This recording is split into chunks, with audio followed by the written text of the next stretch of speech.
I'm Ann Walmer. I live in Mountjoy, Pennsylvania, but today I'm reading a story for you from the wooded area north of Palmyra. I grew up in this area. It was the farmland of my grandfather, and now my brother and sister-in-law this is part of their property.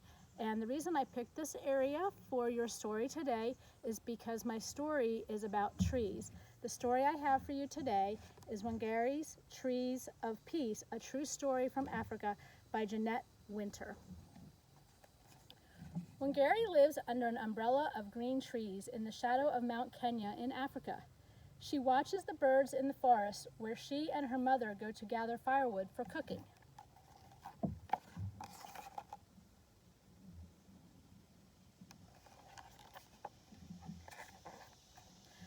And she helps harvest the sweet potatoes, sugarcane, and maize from the rich soil. Wangari shines in school, and when she grows tall, like the trees in the forest, she wins a scholarship to study in America.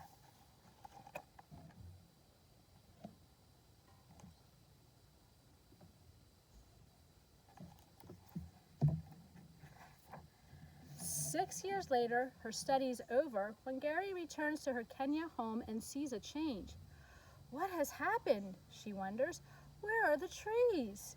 Wangari sees women bent from hauling firewood miles and miles from home. She sees barren land where no crops grow. And where are the birds?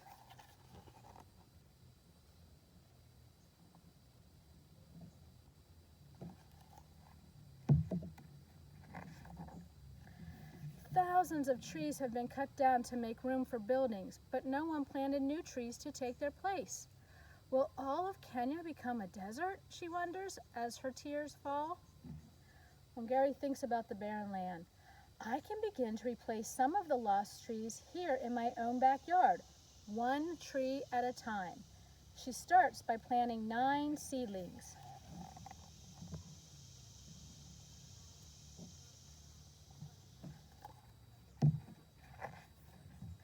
Watching the seedlings take root gives Wangari the idea to plant more, to start a farm for baby trees, a nursery.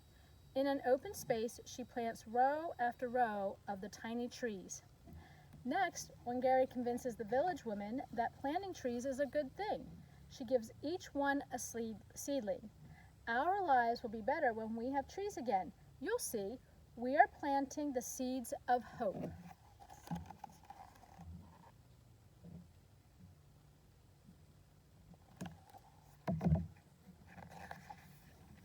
The women spread out over their village, planting tiny trees in long rows, like a green belt stretching over the land.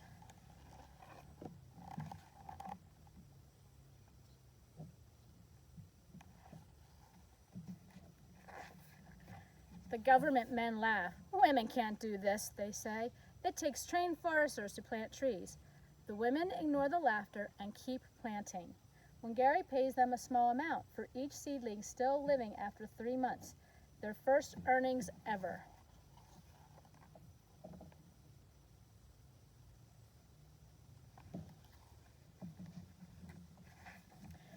Word travels like wind rustling through leaves and the green returning to Wangari's village. Soon, other women in other villages and towns and cities in Kenya are planting long rows of seedlings too.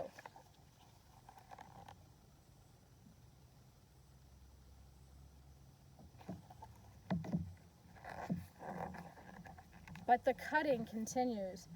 Wangari stands tall as an oak to protect the old trees still remaining.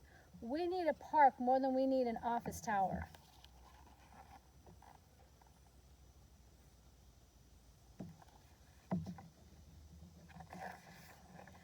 The government men disagree. Wangari blocks their way, so they hit her with clubs.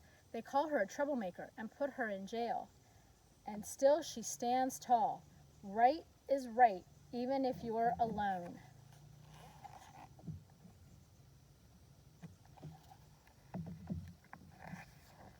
But Wangari is not alone. Talk of the trees spreads over all of Africa like ripples in Lake Victoria. More women hear the talk and plant even more seedlings in longer and longer rows. The seedlings take root and grow tall until there are over 30 million trees where there were none.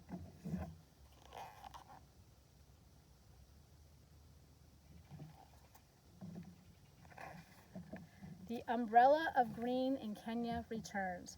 Women walk tall, their backs straight, for now they can gather firewood closer to home.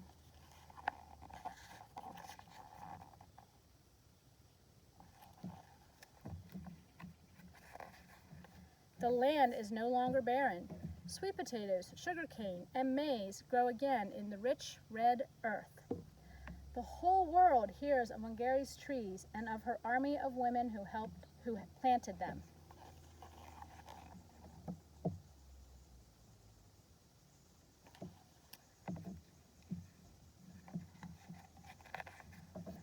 And if you were to climb to the very top of Mount Kenya today, you would see the millions of trees growing below you and the green Wangari brought back to Africa.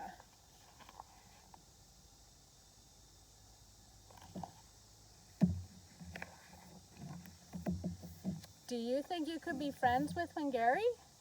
Do you have trees where you live? Do you like your trees? When I was growing up, I had a tree house in the trees that are behind me. Do you see the 3 trees growing behind the firewood?